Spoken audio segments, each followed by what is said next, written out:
Un père célibataire a défendu une femme dans un café sans savoir qu'elle était une milliardaire qui le désirait. Le café était plongé dans un silence de mort, à l'exception d'une seule voix. Sa voix rauque et tranchante a coupé la peur comme une lame. Ethan Cole n'était pas censé être le héros de qui que ce soit. Juste un mécanicien avec de la graisse sous les ongles et une fille qui l'attendait à la maison. Mais lorsqu'il a vu ses yeux écarquillés, sa main tremblante, acculée par un homme en costume, trop cher pour ce quartier, quelque chose en lui s'est brisé. Personne d'autre n'a bougé. Personne d'autre ne s'en souciait. Il s'est avancé quand même. Il ne connaissait pas son nom, ne savait pas pourquoi elle fuyait. Et il ne savait certainement pas que la femme qui tremblait devant lui pouvait acheter toute la ville si elle le voulait. Mais voilà le problème quand on s'immisce dans la vie de quelqu'un d'autre. On ne choisit pas quand cela devient notre problème. La pluie avait cessé depuis 1 heure, mais Seattle sentait encore le bitume mouillé et le marc de café. Ethan Cole poussa la porte vitrée du Riverside Café à 6h45 du matin, à la même heure qu'il venait ici depuis 3 ans. La clochette au-dessus de la porte tinta. Le barista, un jeune homme nommé Joey avec un anneau dans le nez et un diplôme de philosophie qu'il n'avait jamais utilisé, leva les yeux et commença à préparer la boisson habituelle d'Ethan avant même qu'il n'atteigne le comptoir. Un grand café noir sans sucre, Joey le dit sans poser de questions. Ethan acquiesça. Pour une fois, ses mains étaient propres. Il avait frotté l'huile de moteur avant de quitter le garage la veille au soir, mais l'odeur s'accrochait encore à sa peau comme un fantôme. Il travaillait chez Patterson's Auto Repair sur la 5e rue, le genre d'endroit où les gens amenaient leurs voitures qui avaient rendu l'âme et avaient besoin de quelqu'un qui croyait encore aux secondes chances. Ethan était doué pour ça, croire en des choses qui étaient cassées. Il paya, prit son café et se dirigea vers la table du coin près de la fenêtre, celle qui donnait sur la rue où la lumière du petit matin éclairait les flaques d'eau. Il avait 20 minutes avant d'aller chercher Lily chez son voisin. 20 minutes de silence avant le beau chaos d'une fillette de 8 ans qui posait trop de questions et croyait que son père pouvait tout réparer, même les choses qu'il ne pouvait pas réparer. Le café était presque vide, à part 2 étudiants penchés sur leurs ordinateurs portables, un homme plus âgé lisant le journal comme si on était encore en 1995, et une femme assise seule au fond, les mains enroulées autour d'une tasse comme si elle essayait de voler sa chaleur. Ethan la remarqua parce qu'elle semblait ne pas être à sa place. Pas dans le mauvais sens du terme, mais d'une manière qui vous faisait vous demander quel genre de vie il fallait mener pour avoir l'air aussi fatigué à 7 heures du matin. Elle avait les cheveux noirs tirés en arrière, elle n'était pas maquillée, elle portait un jean et un pull qui semblaient chers sans pour autant le crier sur les toits. Mais ce sont ses yeux qui ont attiré son attention. La façon dont il se tournait sans cesse vers la porte.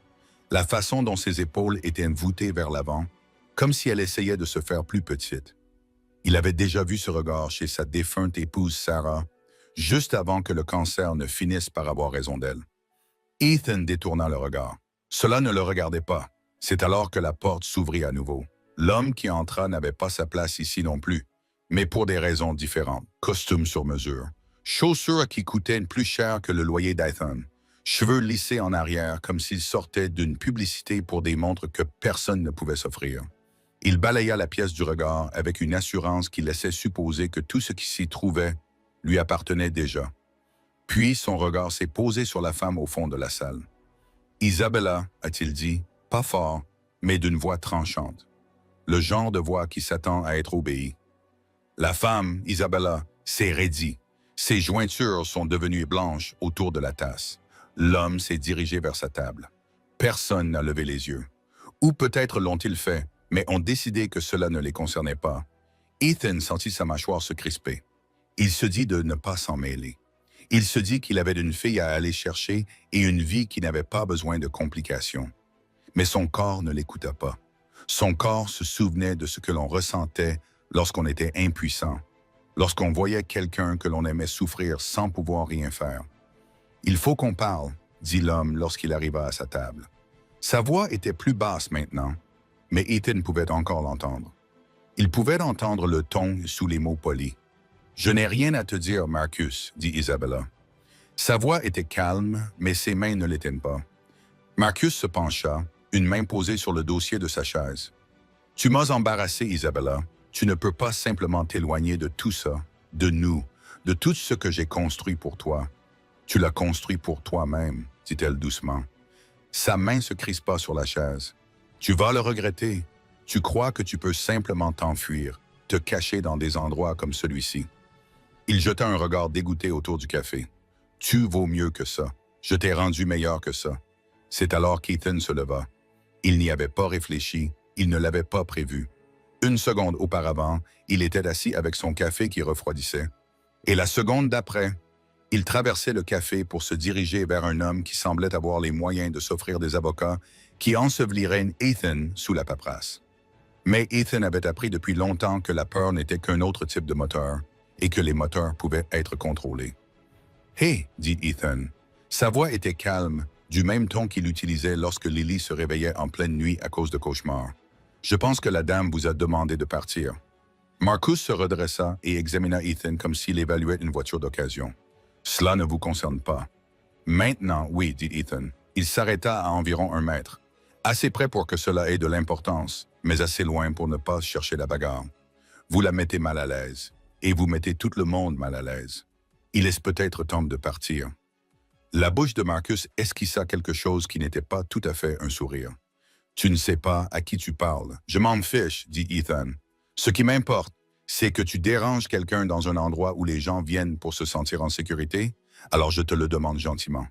Pas. » Pendant un instant, Marcus sembla prêt à insister. Sa main se crispa à ses côtés. Il serra la mâchoire, mais il jeta alors un coup d'œil à Isabella, et ce qu'il y vit le fit changer d'avis. « Ce n'est pas fini, lui dit-il. Puis il regarda Ethan. « Et toi, tu vas le regretter. Vous allez tous les deux le regretter. » Il se retourna et sortit. La clochette au-dessus de la porte sonna à nouveau, puis le café redevint silencieux, à l'exception du sifflement de la machine à expresso et de la pluie qui avait recommencé à tomber dehors. Ethan expira, sans s'être rendu compte qu'il retenait son souffle. Ses mains tremblaient, il les enfonça dans ses poches et se tourna vers Isabella. « Ça va? » Elle le regardait comme s'il venait de la sortir d'un immeuble en feu. « Pourquoi avez-vous fait ça? » Ethan haussa les épaules. « Ça me semblait être la bonne chose à faire. Vous ne me connaissez même pas. Ça ne veut pas dire que je dois laisser quelqu'un vous malmener. » Elle cligna des yeux 1 fois, 2 fois. Puis elle sourit. C'était un sourire timide et fragile, mais sincère. « Merci, dit-elle. Je m'appelle Isabella. » Il hésita. « Tu veux que je reste au cas où il reviendrait? » « Non, répondit-elle rapidement, puis plus doucement. « Non, ça ira. Il ne reviendra pas aujourd'hui. Il est trop fier. » Ethan acquiesça. Il ne savait pas quoi dire d'autre. Il resta donc là un instant, se sentant mal à l'aise comme on peut l'être lorsque l'adrénaline retombe et que l'on réalise que l'on vient de faire quelque chose qui pourrait avoir des conséquences imprévisibles. Puis il retourna à sa table, finit son café en 3 gorgées et sortit sous la pluie. Il ne se retourna pas. S'il l'avait fait, il aurait vu Isabella qui l'observait par la fenêtre. Il aurait vu la façon dont elle touchait sa poitrine, comme pour vérifier que son cœur battait toujours. Lily attendait sur les marches du perron quand Ethan arriva. Elle avait son sac à dos sur les cheveux et 2 tresses asymétriques qu'elle avait insisté pour faire elle-même, et un sourire qui pouvait illuminer tout le quartier. Elle courut vers le camion avant même qu'il ait coupé le moteur. « Papa! Papa, devine ce que Mme Patterson m'a dit que je pouvais apporter en classe demain? » Ethan sortit et la serra dans ses bras. « Quoi? Une photo de maman pour le projet sur l'arbre généalogique. » Son visage était si rayonnant d'excitation qu'Ethan sentit son cœur se serrer un peu. « C'est génial, ma puce. » Il le pensait vraiment, même si parler de Sarah lui donnait encore parfois l'impression d'avaler du verre. On peut s'arrêter pour acheter des beignets. On vient littéralement de prendre le petit déjeuner. Mais les beignets, c'est différent. Les beignets, c'est le bonheur, Ethan rit. D'accord, mais un seul, et tu te brosseras les dents 2 fois ce soir. Marché conclu. Ils se rendirent à la boulangerie de la 12e rue. Lily choisit un beignet au chocolat avec des pépites. Ethan prit un beignet glacé qu'il n'aimait pas vraiment, mais il le mangea quand même parce que cela rendait Lily heureuse quand ils partageaient des choses. Ils s'assirent dans la voiture avec le chauffage allumé, regardant les gens se précipiter avec leurs parapluies et leurs mallettes, vivant des vies qui semblaient probablement différentes de l'extérieur de ce qu'elles étaient à l'intérieur. « Papa, » dit Lily, la bouche pleine de beignets. « Tu te sens seul? » La question le frappa comme un coup de poing dans le ventre. « Quoi? » Madame Patterson a dit que son mari était son meilleur ami et je suis ta meilleure amie, mais je suis ta fille. Alors, ça veut dire que tu te sens seul? Ethan fixa le volant. Je t'ai, Lil. Ça suffit, dit-elle en fronçant les sourcils. De la façon dont seule une enfant de 8 ans peut froncer les sourcils quand elle sait que tu mens, mais qu'elle n'a pas les mots pour te le faire remarquer. D'accord, dit-elle finalement. Mais si jamais tu ne vas pas bien, tu peux me le dire. Je sais écouter. C'est maman qui me l'a dit. Ethan eut de la gorge serrée. Je sais que tu l'as faite, ma petite. Ils finirent leurs beignets en silence et Ethan essaya de ne pas penser à la femme du café, à la façon dont elle l'avait regardé comme s'il était quelqu'un qui méritait qu'on s'intéresse à lui, à la façon dont sa poitrine s'était sentie plus légère pendant une seconde. Quand elle sourit, il échoua. 3 jours plus tard, Ethan était de retour au Riverside Café. Même heure, même table, même café noir. Joey avait commencé à le préparer dès qu'il était entré. La routine était réconfortante. La routine vous empêchait de trop penser aux choses que vous ne pouviez pas changer. Il était à mi-chemin de la section sportive d'un journal abandonné par quelqu'un lorsqu'elle entra. Isabella. Elle semblait différente à la lumière du jour. Du jour. Moins comme si elle courait et plus comme si elle cherchait quelque chose. Elle commanda quelque chose de compliqué avec du lait d'avoine et de la cannelle. Puis elle se retourna et le vit. Pendant une seconde, elle se figea. Puis elle s'approcha. « Salut, dit-elle. « Salut, je peux m'asseoir? » Ethan lui indiqua la chaise vide en face de lui. C'est un pays libre. Elle s'assit, enroula ses mains autour de sa tasse comme elle l'avait fait auparavant. « Je voulais te remercier encore pour l'autre jour. La plupart des gens n'auraient pas fait ça. La plupart des gens devraient le faire, mais ils ne le font pas. » Ethan haussa les épaules. Il ne savait pas quoi répondre. Il ne savait pas comment expliquer que défendre les gens était simplement quelque chose que l'on faisait quand on avait passé des années à regarder quelqu'un qu'on aimait mener un combat qu'il ne pouvait pas gagner. Ce sentiment d'impuissance avait des dents, et il en avait assez de le laisser mordre. « Je m'appelle Ethan, dit-il, même s'il le lui avait déjà dit. Je travaille chez Patterson's Auto. J'ai une fille et je bois trop de café. » Isabella sourit. « Je m'appelle Isabella. Je travaille en ville. Je n'ai pas d'enfant et je bois vraiment trop de café. » Quel genre de travail? Elle hésita un instant. Dans les affaires, répondit-elle. Rien de passionnant. Ils discutèrent pendant 20 minutes de tout et de rien, du temps à Seattle, des chances des Seahawks cette année et des meilleurs endroits où prendre son petit déjeuner. Des burritos. Elle rit à ses blagues. Il la fit rire exprès. Et lorsqu'elle s'est finalement levée pour partir, il a ressenti son absence comme un air froid remplissant l'espace où régnait auparavant la chaleur. « À la même heure demain ?» a-t-elle demandé. « Je suis là tous les jours. »« Bien » a-t-elle répondu, puis elle est partie. Ethan est resté assis là pendant encore 10 minutes, fixant la chaise vide en face de lui, se demandant dans quoi il venait de se lancer, se demandant si cela avait de l'importance, se demandant s'il s'en souciait. La réponse à ces 3 questions était oui. Ils tombèrent dans une routine matinale. Même table, même café horrible, conversations différentes. Ethan apprit que Isabella aimait les vieux films, détestait la coriandre et avait déjà voyagé à travers l'Europe avec pour seul bagage un sac de voyage et un terrible manque de discernement. Elle apprit qu'Ethan pouvait reconstruire un moteur les yeux bandés, mais qu'il ne savait cuisiner que des œufs brouillés ou des croque-monsieur, qu'il lisait des histoires à Lily avant de la coucher en changeant de voix, que sa femme lui manquait, mais qu'il apprenait à supporter son absence sans sombrer dans le désespoir. Lily rencontra Isabella 3 semaines plus tard, tout à fait par hasard. Ethan l'avait emmené au café un samedi matin parce qu'elle avait supplié de voir où il passait ses moments de tranquillité. Isabella était déjà là. Lily l'a regardée et a décidé qu'elles allaient devenir les meilleures amies du monde. « Tu aimes les dinosaures ?» a demandé Lily en grimpant sur la chaise à côté d'Isabella sans lui demander la permission. « Je ne sais pas grand-chose à leur sujet, » a admis Isabella. « Ce n'est pas grave, je peux t'apprendre. Savais-tu que le T-Rex ne pouvait pas rugir? Il faisait probablement des sons qui ressemblaient davantage à ceux d'un pélican. » Isabella a cligné des yeux, puis elle a ri. Elle rit vraiment, le genre de rire qui la fit se pencher en avant et lui fit monter les larmes aux yeux. Et Ethan sentit quelque chose bouger dans sa poitrine.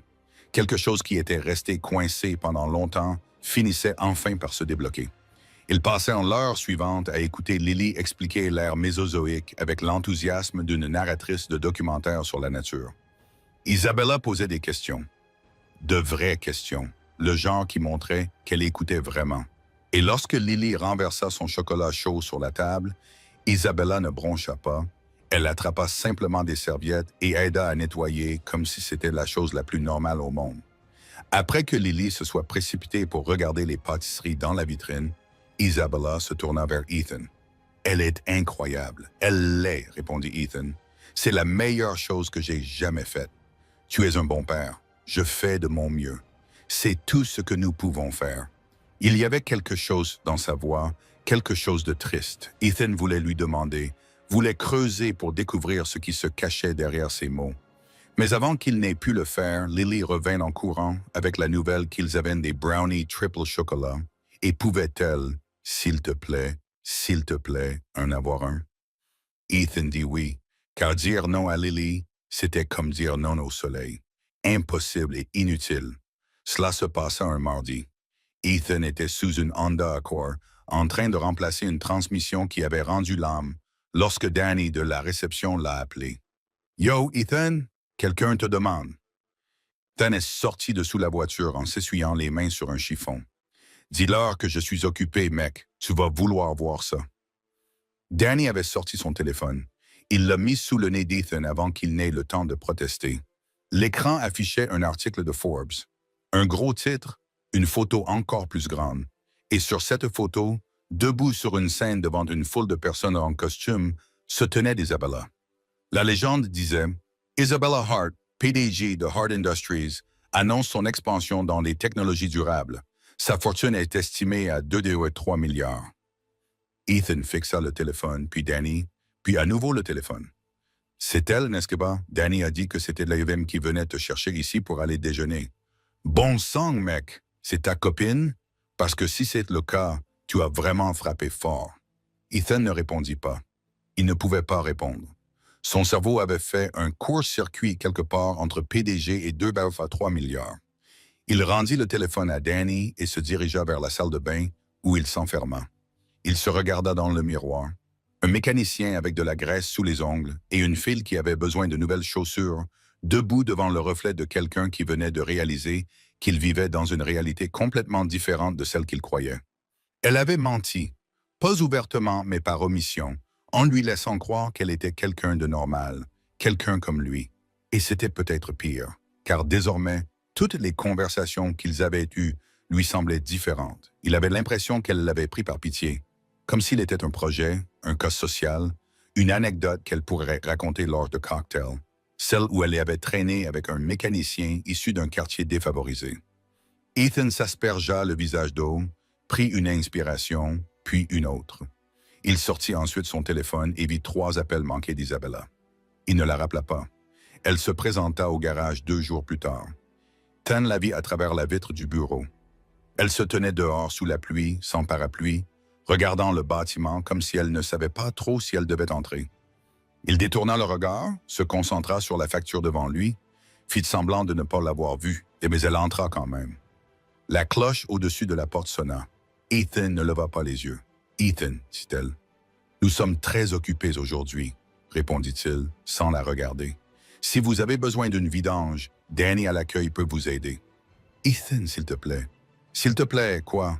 S'il te plaît, fais comme si tu ne m'avais pas menti pendant 6 semaines.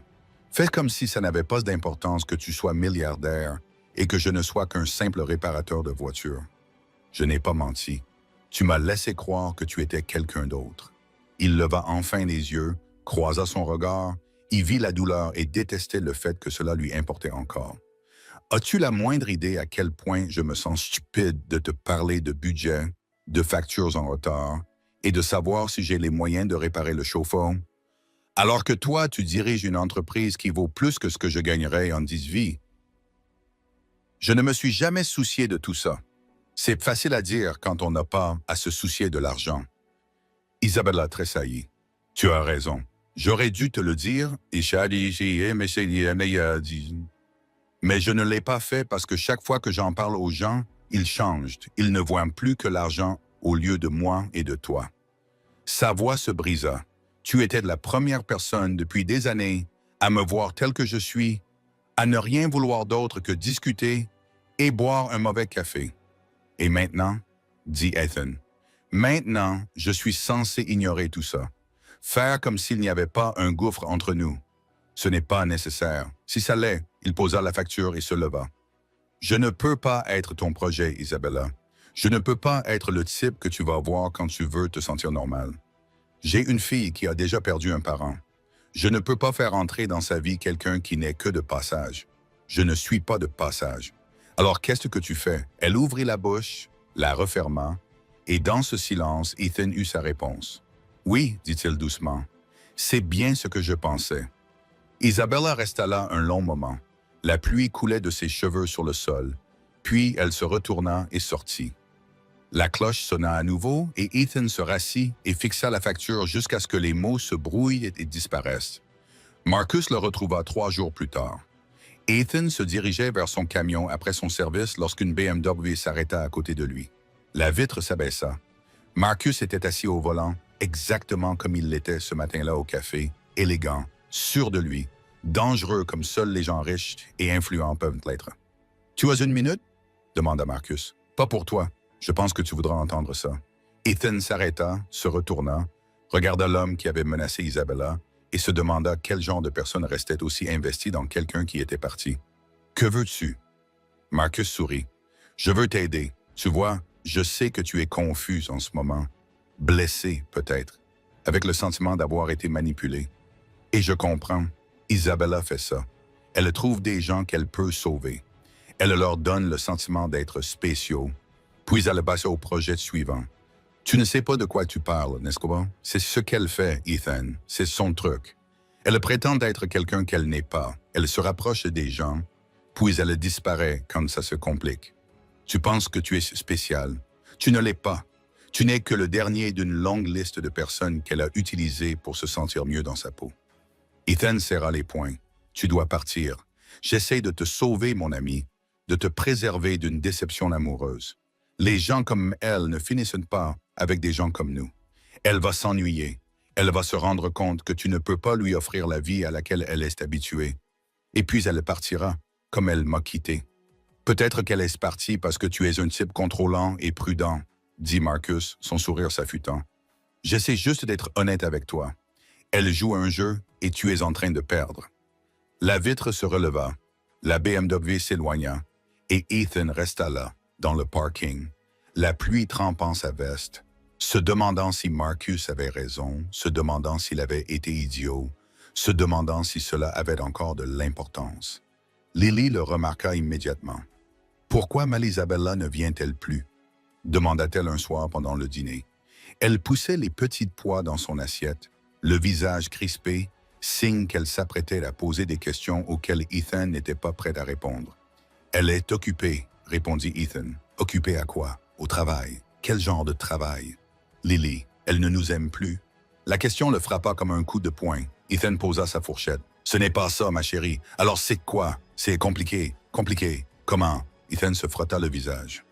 Comment expliquer les différences de classe, l'insécurité et la peur à une enfant de 8 ans qui pensait que l'amour était simple, qui pensait qu'il suffisait de s'intéresser à quelqu'un pour que tout aille bien? Parfois, les gens viennent de mondes différents, dit-il finalement. Et même s'ils s'aiment, ces mondes ne s'accordent pas. Lily fronça les sourcils. C'est stupide. Lily, non, ça l'est. Si tu aimes quelqu'un et qu'il t'aime, c'est tout ce qui compte. C'est ce que tu m'as dit quand Jessie, à l'école, a dit qu'on ne pouvait pas être amis parce que je n'ai pas de maman. Ethan sentit sa gorge se serrer. C'est différent. Pourquoi? Parce que je suis un adulte et que les adultes compliquent les choses. Alors arrête de compliquer les choses. Les yeux de Lily brillaient maintenant. Des larmes menaçaient de couler. Elle me manque, papa. Elle était gentille. Elle riait à mes blagues. Elle te faisait sourire comme tu souriais à maman. Le silence qui suivit était pesant. Ethan tendit la main par-dessus la table et prit celle de Lily. « Je sais, ma chérie, elle me manque aussi. Alors pourquoi l'as-tu fait partir? » « Je ne l'ai pas fait. Mais c'était le cus, n'est-ce pas? Il l'avait repoussé parce qu'il avait peur. Parce qu'il était plus facile de mettre fin aux choses lui-même que d'attendre qu'elles s'effondrent. Parce qu'il avait passé tellement de temps à construire des murs qu'il avait oublié comment laisser quelqu'un entrer. « Tu peux lui dire que tu es désolé? » demanda Lily. « Ce n'est pas si simple. Pourquoi? Quand je fais du mal à quelqu'un, tu me forces à m'excuser. Même si c'est difficile, même si je suis gêné, tu dis que c'est ce que font les gens courageux. Ethan regarda sa fille, ses deux yeux intelligents, son menton obstiné et son cœur qui était encore tendre, malgré tout ce que la vie lui avait déjà pris. Et il comprit qu'elle avait raison. Elle avait 8 ans et elle avait terriblement raison. « D'accord, dit-il doucement. « D'accord. » La pluie tombait drue l'après-midi suivant quand Ethan s'arrêta devant l'école de Lily. Il était arrivé en avance car il savait qu'Isabella passait parfois par là pour se rendre à l'arrêt de bus. Il avait mémorisé son emploi du temps sans le vouloir, car il était apparemment aussi pathétique que cela. Il attendit, regarda les gouttes d'eau ruisseler sur le pare-brise, répéta ce qu'il allait dire, abandonna, répéta à nouveau, puis renonça. Certaines choses ne pouvaient pas s'apprendre. Et puis il l'aperçut. Elle marchait la tête baissée, son manteau bien serré contre la pluie. Elle semblait plus petite, fatiguée, comme si la semaine écoulée lui avait pris quelque chose. Elle ne pouvait pas revenir en arrière. Ethan sortit du camion. Isabella. Elle s'arrêta, se retourna. Son visage, elle était indéchiffrable. Il marcha vers elle, la rejoignit au milieu du trottoir, sous la pluie qui les trempait tous les deux. « Je dois te parler. Je ne pense pas que ce soit une bonne idée. » Oui, eh bien, défendre tes couleurs dans ce café n'était pas une bonne idée non plus. Et je l'ai faite quand même. Elle a presque souri. Presque. Que veux-tu, Ethan? Je veux m'excuser. J'ai été un connard. J'avais peur et je m'en suis pris à toi, et ce n'était pas juste. Tu avais toutes les raisons d'être en colère. J'aurais dû te le dire, peut-être, mais je n'aurais pas dû faire des suppositions sur ce que cela signifiait, sur ce que tu voulais. Il prit d'une inspiration. Je n'appartiens pas à ton monde, Isabella. Je le sais. Mais cela ne signifie pas que tu n'appartiens pas au mien. Et j'étais trop fier et trop stupide pour voir la différence. Ethan, je n'ai pas fini. Tu me fais très peur parce que tu es brillant, que tu as du succès et que tu pourrais avoir n'importe qui. Et je ne suis qu'un mécanicien qui vit au jour le jour et dont la fille est d'autant encore avec une veilleuse parce qu'elle a peur de perdre quelqu'un d'autre. Je ne peux pas t'offrir la vie à laquelle tu es habitué. Je ne peux pas t'emmener dans des restaurants chics ni t'acheter des choses coûteuses. Mais je peux t'offrir l'honnêteté. Et je peux t'offrir quelqu'un qui te voit vraiment. Pas ton argent, pas ton entreprise, juste toi. Isabella pleurait maintenant, les larmes se mêlant à la pluie sur son visage. Je ne veux pas de restaurant chic. Je veux quelqu'un qui défend les inconnus dans les cafés, qui enseigne à sa fille que la compassion est plus importante que le confort, qui me fait rire avec des blagues stupides sur les vidanges d'huile. Je te veux, Ethan, juste toi, même si je suis idiote. Surtout parce que tu es idiot. Il rit. Elle rit. Puis ils s'embrassèrent sous la pluie comme dans un film, et c'était désordonné, imparfait et absolument parfait.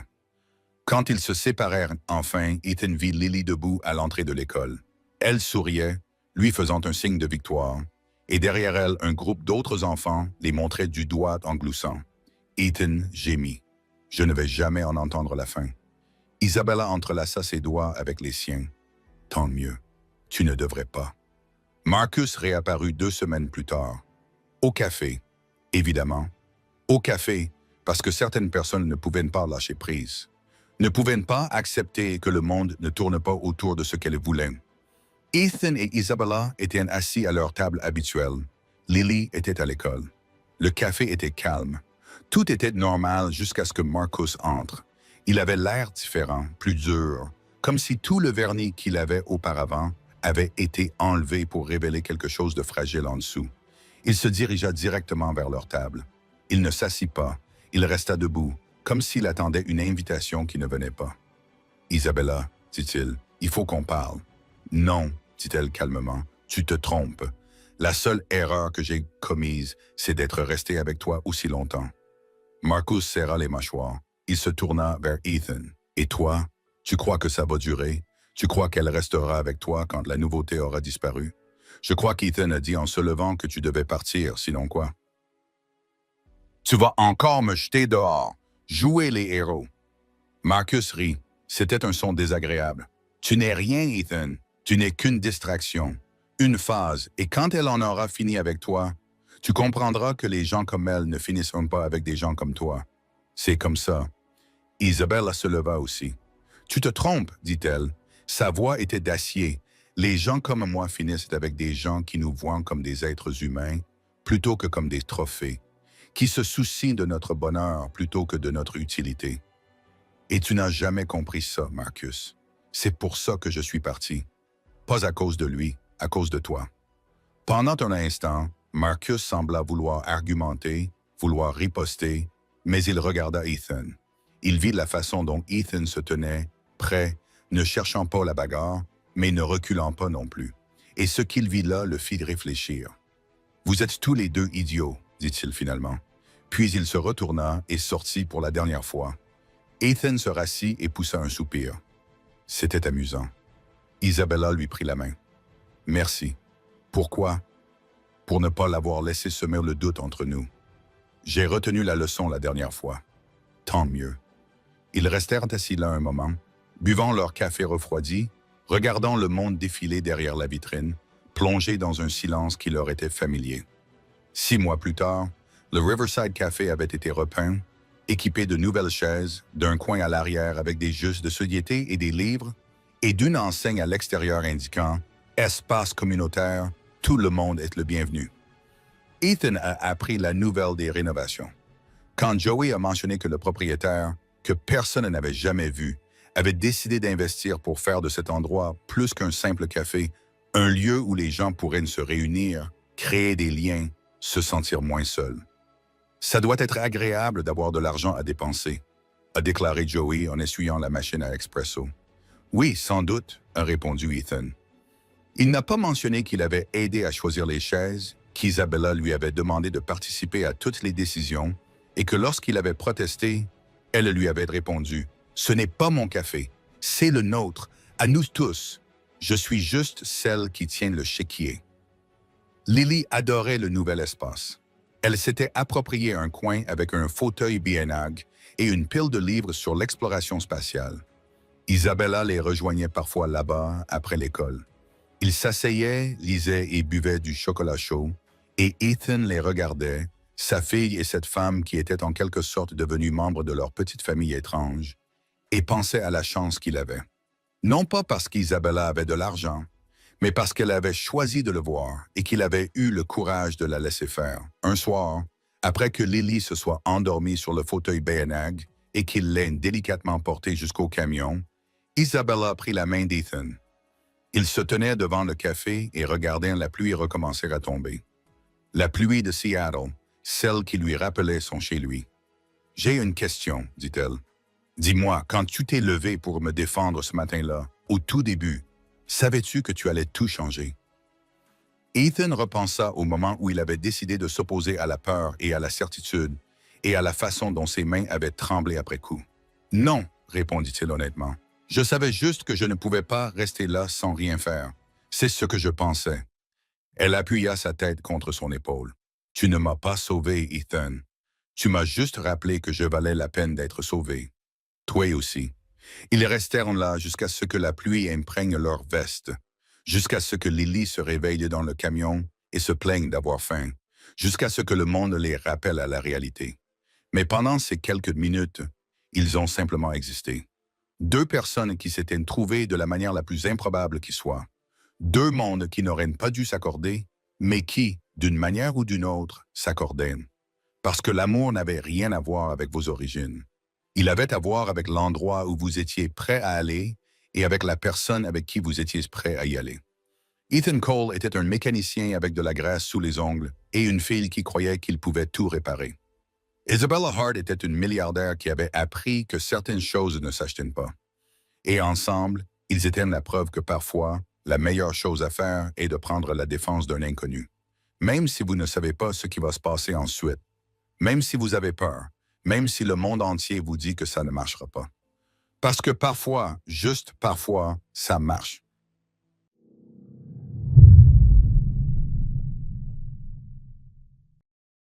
J'ai envie de le troll, j'ai envie de lui dire, «Vous avez pas un OP, Essayez de jouer tranquille, attendez-les. En vrai, si tu veux, on va à 2. Hein. J'ai une J'ai flash. vraiment reculé, Mais reculé, reculé. ok. Je me suis pris une tête random. Остался один игрок. Ah, je me Les suis deux, pris les une deux tête dans la room. random. Je me suis pris une tête dans la smoke quand Wesh, tu as t'as raison. pris Kata. J'étais loin. Спайк установлен.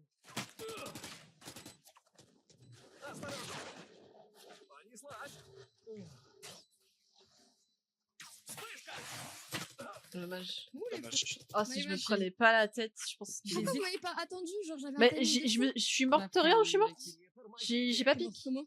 Je me suis prise une tête à travers la dans smoke. la smoke. Une tête, genre. Je J'étais crois qu'il y a sur un site. Wallach en vrai. C'est quoi ton Twitch, Pour ça, toi avec- Moi, c'est Circonflexe et la Reina, c'est Catharsis. On est en chat partagé. Attends, je te les écris. Ok. Je regarderai après, vas-y.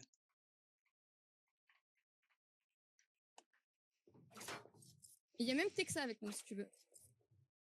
Texa, ok, ouais. Tu sais, celle qui, Je vois. qui crée Adjan, là. Eh, C'est l'Astra.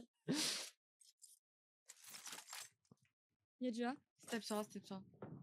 Je veux trop troll le chamber en disant ouais, vous pouvez m'acheter un OP. Tu peux enlever. Non. Je comprends rien au spell d'Astra, moi.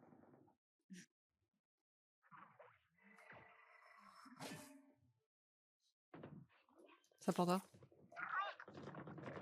Остался один враг. Ограничился. Soit il troll, non?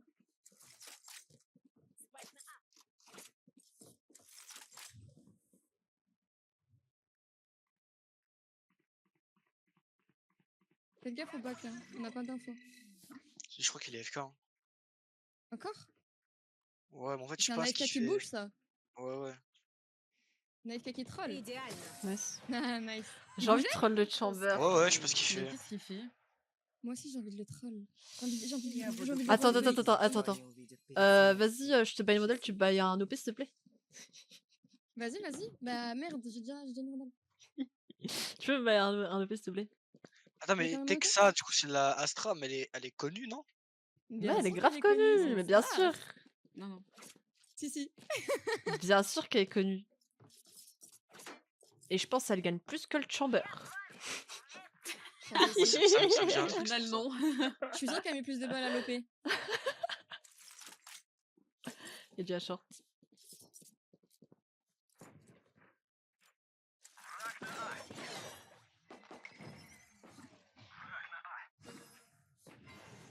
Chamber, il a les cuts où? Ah, truc à Wayne. J'ai tout raté 80 gecko. Et 30 ouais, 80 gecko.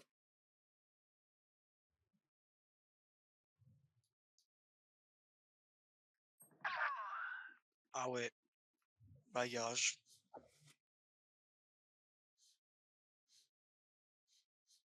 Arbé, si tu connais vraiment le chamber, donne-nous toutes ces infos.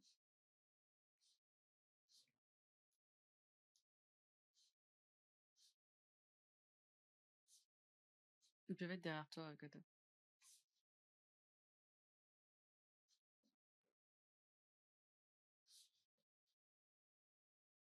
Ils jouent partout. Sur C, ça se manque. Ça drone B. Garage. 30 секунд. Attends, je suis sur sa POV à l'OP. Ah, mais il a peut-être le spike qui troll, peut-être, non? Possible. Juste piquez pas en vrai. Hein. Mm. Ah non, Ah, c'est ça pas. pique. Non, ça blinde. Ok, OMG. Chamber à l'OP. Спайк установлен.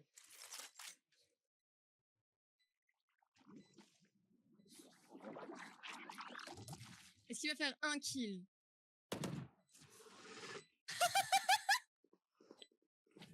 T'as tiré, il a paniqué!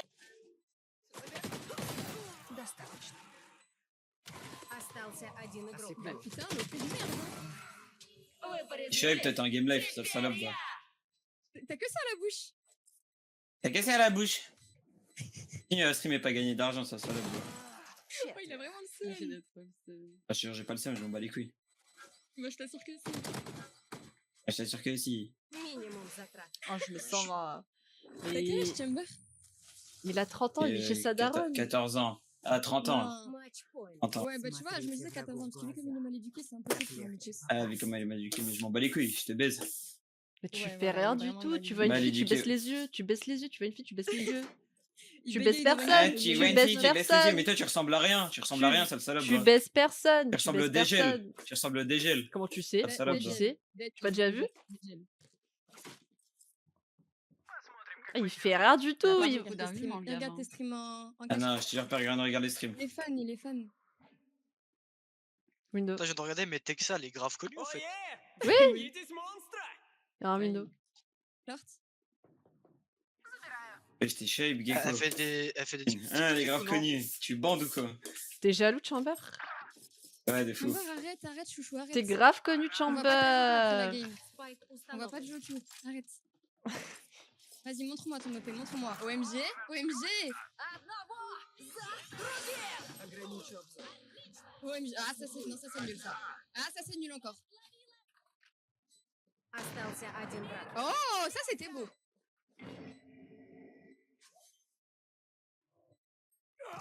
Très très nul, très nul. Остался один игрок. GG meuf. C'est comme ça qu'on joue ma biche. Putain, j'avais plus de balles. Ouais, allez, un round. Allez, Oh, un le round. pauvre, j'étais sur sa POV. Oh, comment je crachais à chaque kill. Désolé, désolé. Du coup, on a quand même pas mal d'ulti. Tu veux un En OP vrai, Chamber? Je peux te le bail, hein. Ouais, on peut tout te le bail. Ah, si tu veux. t'inquiète. Tu me le dis, hein. Différentes skins si tu veux. T'inquiète pas, j'ai déjà des skins. Ah oui, parce que ça veut t'es dire que t'as de l'argent pour les payer? riche. C'est Ouais, vrai que moi, comme ça. comme je gagne rien avec Twitch, C'est je grave Parce qu'on les est moyens, moi. pauvres, ouais, d'accord. Ah, trop bien, 14 ans, t'as les Ouais. moyens, waouh! Ouais, 14 ans, mais tu vois pas, je me branle sur toi, sale salope. va. Waouh! Ah, mais ça fait- Ah, ça mais fait t'es un bien, tu me détraqué dis ça. sexuel. Ah, tu penses qu'à ça.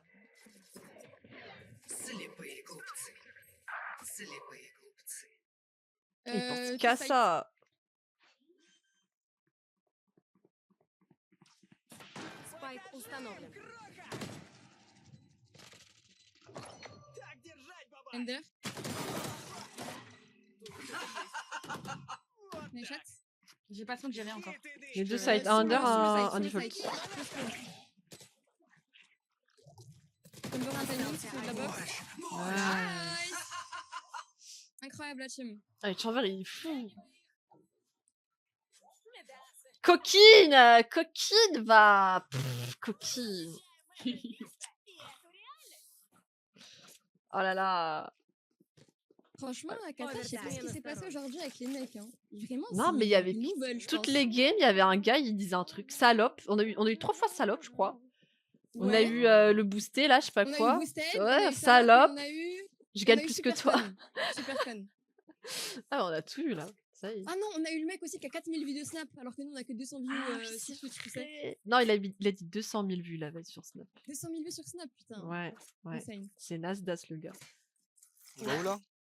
Où tu veux, Je chef? sais C'est pas. quoi le meilleur, Pas tu double penses? door, pas double door parce qu'on se fait. Ouais, j'avoue. Venez, on essaye un fast B, sinon moi, bah fast A, vas-y, Ouais, si, fast A, fast- vas-y, je suis chaud. Face A. Non, ah merde, de la merde, c'est A.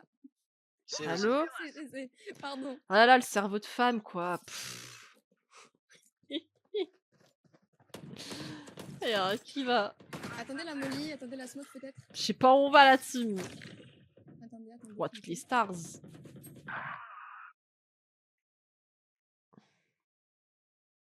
Je peux mettre mon wall et tu peux flash Gecko. Маскировка. Маскировка. Давай, лети. Мне нужно Ограничу обзор.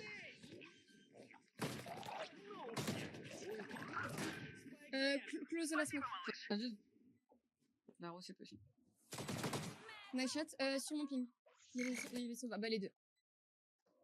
Ah, garage. My bad. Остался один враг. Full fait. Остался один игрок. Tu allais dire, il a une flash. Dommage. Tu trembles. Nice shot. Ah. Ferme ta gueule, toi, t'es bottom frag, lui parle pas. Il tremble. Je m'en bats les couilles, je troll la game. Ah, tu trolles Oui, la gueule. Arrête je avec troll ta la smoke, gueule, tu t'es la juste poses sur le sol nul. ou quoi? T'es juste C'est con nul, quoi, frérot. juste un tapis sur un envers. T'es Les juste gars, nul. T'as compris, je pense toi. qu'il faut. Non, venez, on fait une cagnotte litchi pour son setup. Là, ça se trouve, on va faire un Mais non, il est million, ouais. riche, il est riche. Ah il Ah peut oui, se ouais. c'est vrai, il est l'acheter. riche, pardon. Il peut se l'acheter, bah oui. Excuse-toi, mais toi, je te jure, parle pas, Reina, tu ressembles à un paf. Tu vois, montre-toi, Waouh. vas-y, monte ta tête. Vas-y, monte ta tête. Vraiment, vas-y, vas-y.